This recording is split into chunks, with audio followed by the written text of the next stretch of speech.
जब भी मेरे घर में कोई बीमार होता तब उसको डॉक्टर के बजाय हमारे शहर के मशहूर बाबा के पास ले जाया जाता।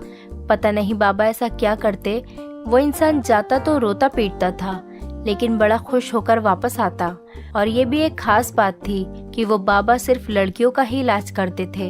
हमारे खानदान की जितनी भी लड़कियां जो भी अभी 18 साल की नहीं हुई थी, उन सब का इलाज बाबा के यहाँ ही होता था। मैं काफी छोटी थी और मुझे पता ही नहीं था कि वहाँ ऐसा क्या होता है कि ये परेशान हाल जाती हैं और बड़ी खुशी खुर्रम वापस आती हैं। आखिर इसी राज को सोचते हुए मैं भी बड़ी हो गई। मैं खुश अखलाक लड़की थी, कभी किसी से लड़ाई नहीं करती थी, हर किसी से प्यार से पेश आती थी। मैं बहुत ज्यादा पढ़ाकू नहीं थी, लेकिन फिर भी स्कूल के ग्रेड्स बहुत अच्छे आते थे।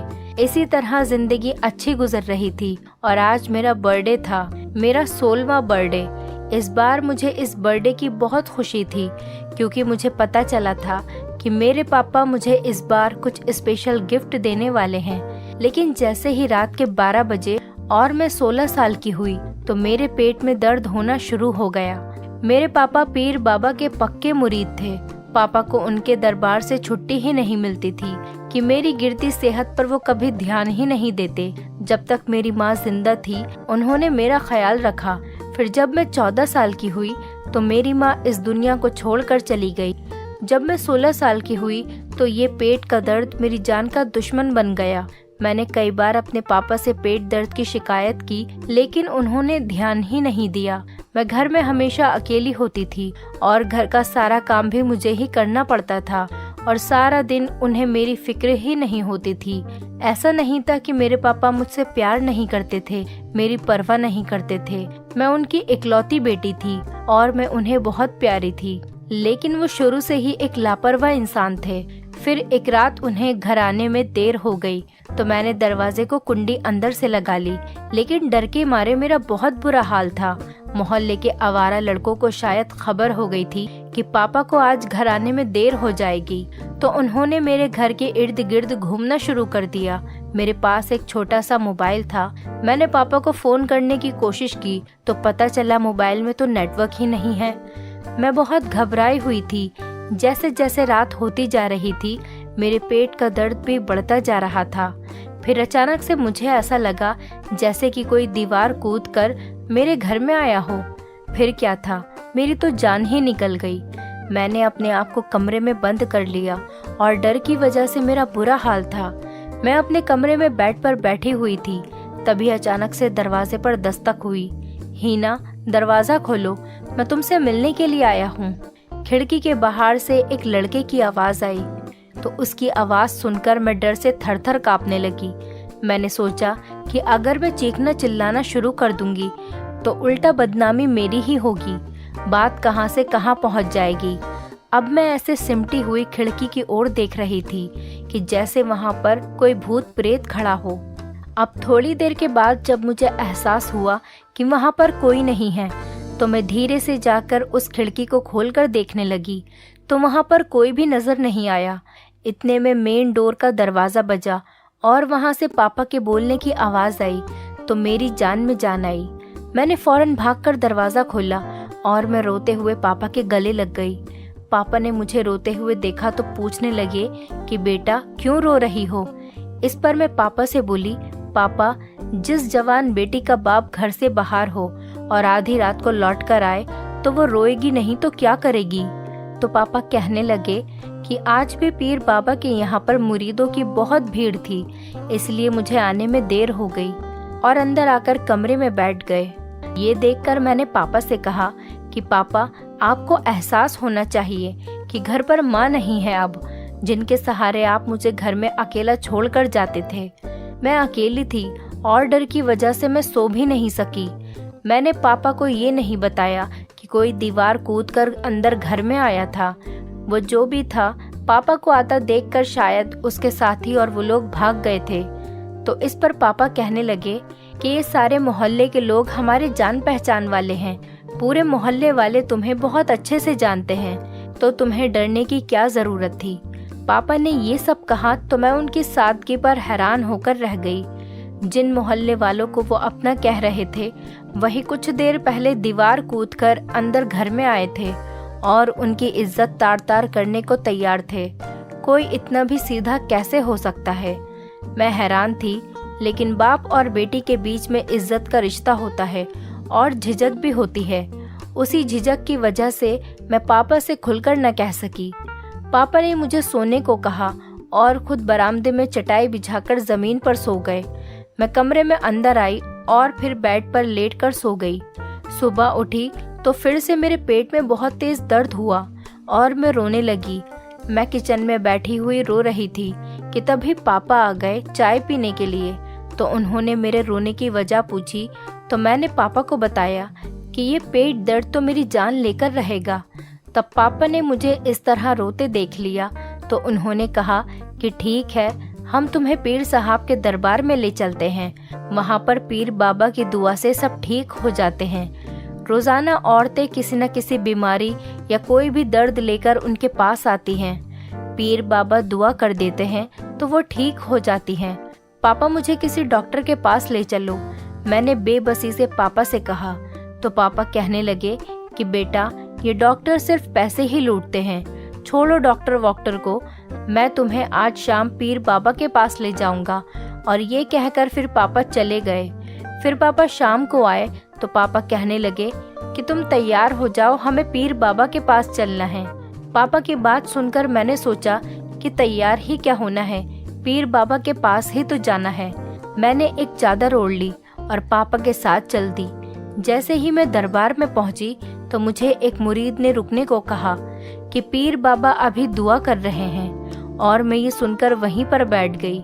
अभी कुछ ही समय हुआ था बैठे हुए कि तभी पीर बाबा अंदर आए और मुझे देखते हुए बोले, अच्छा तो ये है तुम्हारी बेटी हिना? पीर बाबा ने हाथ मेरे सर पर रखकर पूछा तो पापा ने कहा कि जी हाँ, यही है मेरी बेटी हिना। पीर बाबा ने कहा कि बहुत बड़ी हो गई है ये तो। पहले जब इसे यहाँ पर लाए थे तो ये शायद 4-5 साल की थी। पापा ने कहा कि उस टाइम इसे बुखार हुआ करता था जो आपकी दुआ से ठीक हो गया था, और अब इसे तेज पेट दर्द की शिकायत है जो कि ठीक ही नहीं हो रही। पापा ने बताया तो पीर बाबा ने मेरी ओर देखना शुरू किया और कहा कि मेरे पास आओ। तो मैंने पापा की तरफ देखा तो पीर बाबा ने कहा कि मुझे तुम्हारे ऊपर दम करना है बेटा। पीर बाबा ने मेरी बीमारी को भांपते हुए कहा। तो इस पर पापा कहने लगे, हाँ बेटा, बाबा दम करेंगे। तो मैं पीर बाबा के थोड़ा करीब होकर बैठ गई। वो कुछ पढ़कर मुझ पर झाड़ फूंक करने लगे तो उनको झटके लगने लगे।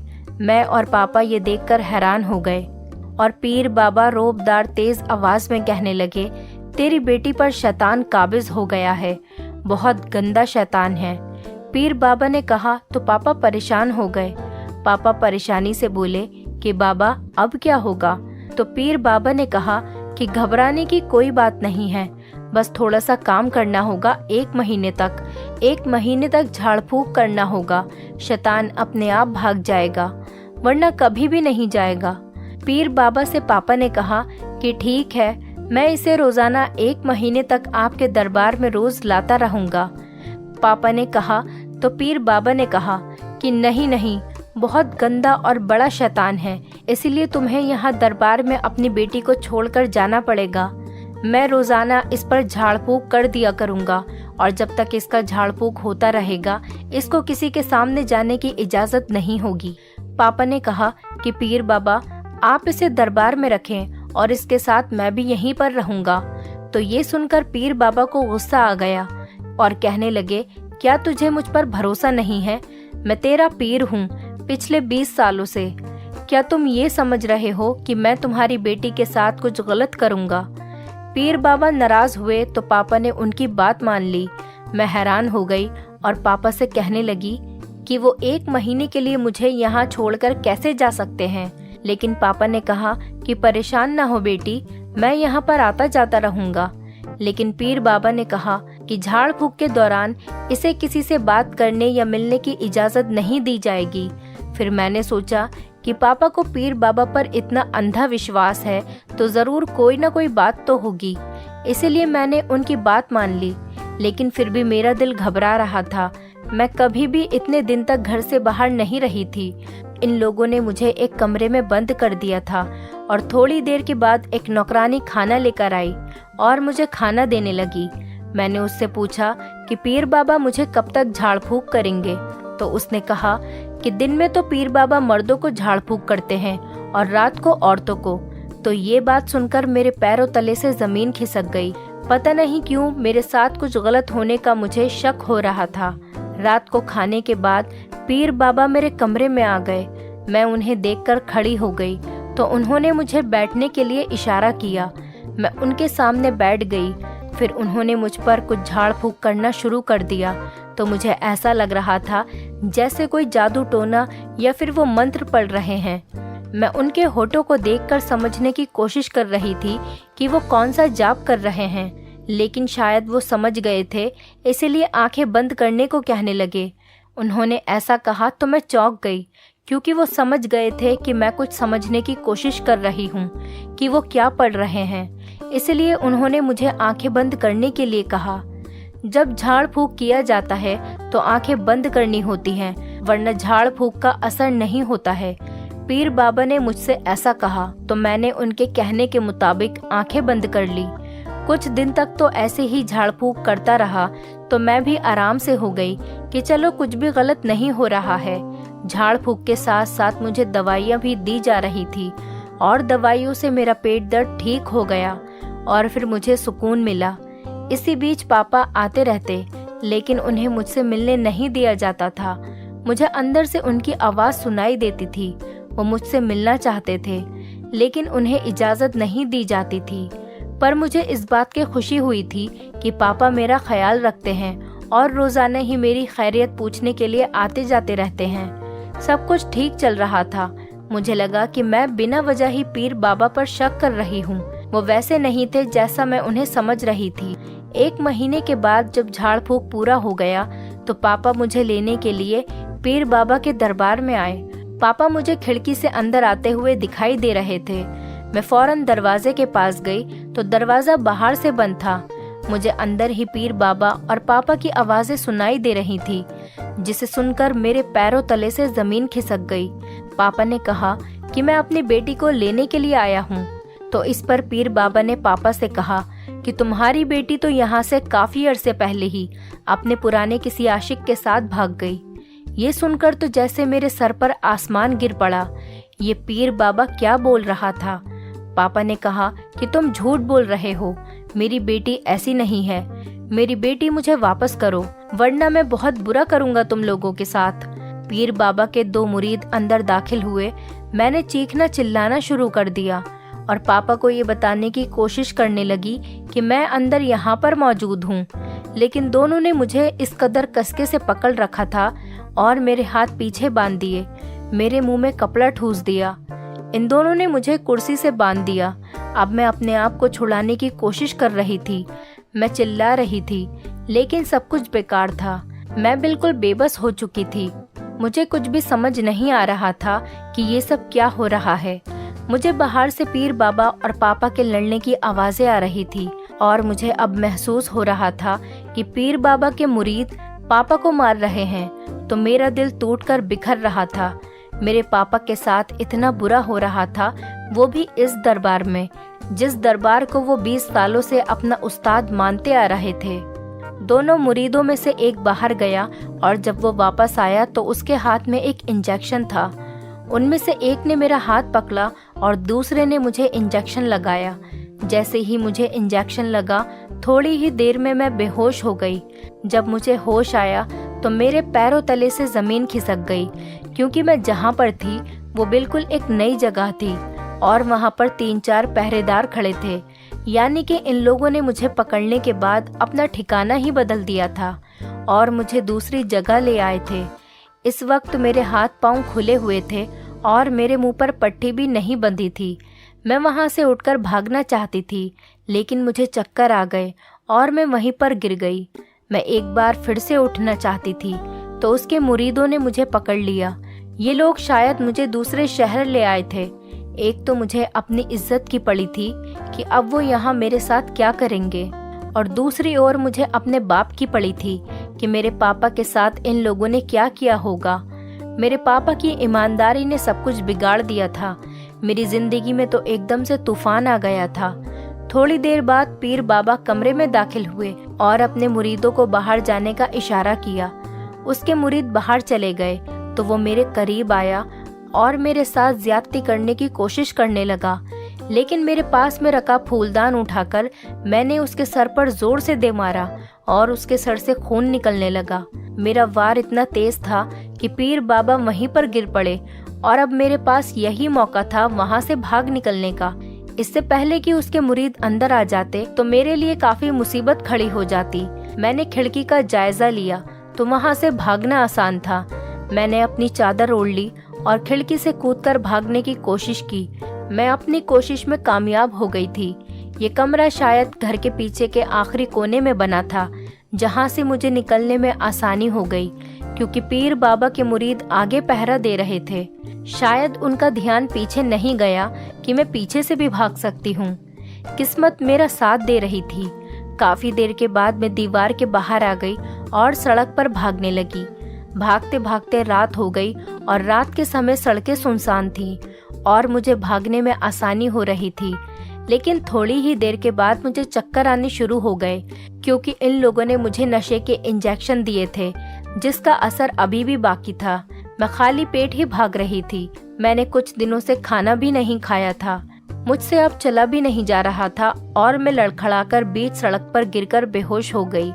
मेरी आंखें खुली तो मैंने खुद को एक हॉस्पिटल में पाया।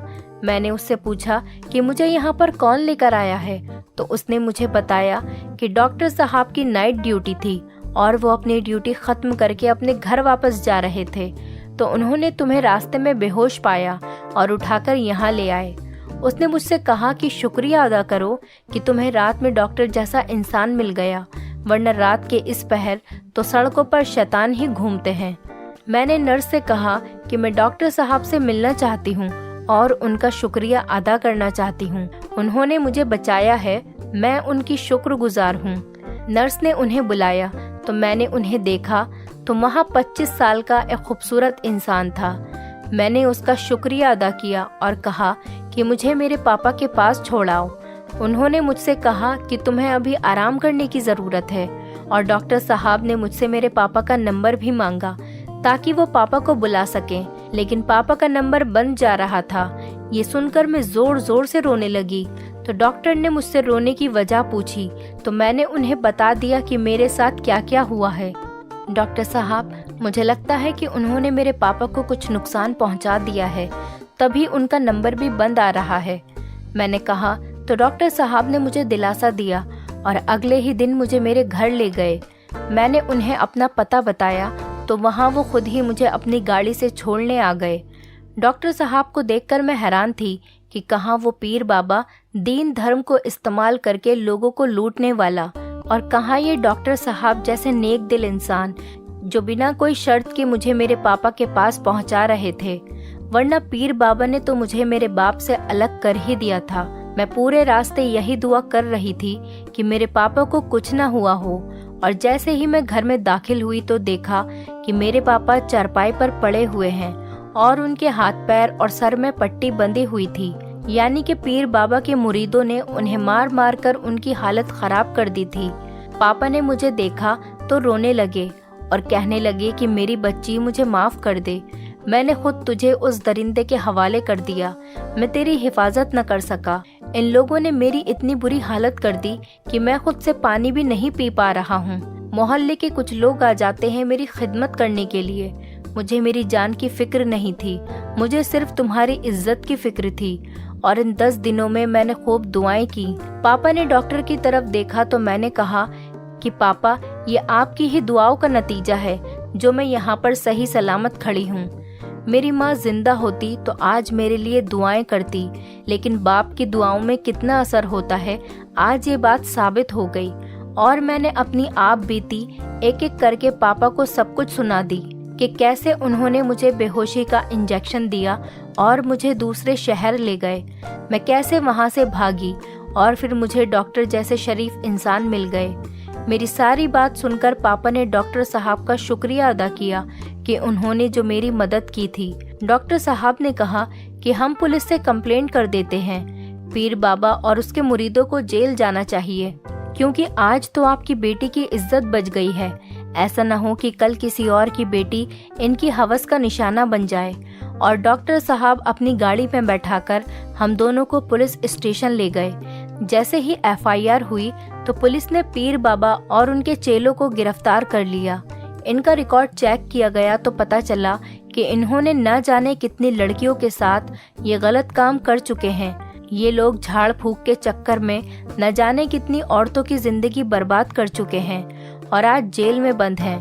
और कुछ दिन बाद डॉक्टर साहब ने अपने छोटे भाई का रिश्ता मेरे लिए मेरे घर पर भेजा, तो मैं ये देखकर हैरान रह गई कि उनका भाई भी डॉक्टर की पढ़ाई कर रहा था और मुझे यकीन ही नहीं हो रहा था कि एक भविष्य के डॉक्टर के साथ मेरी शादी होने जा रही है।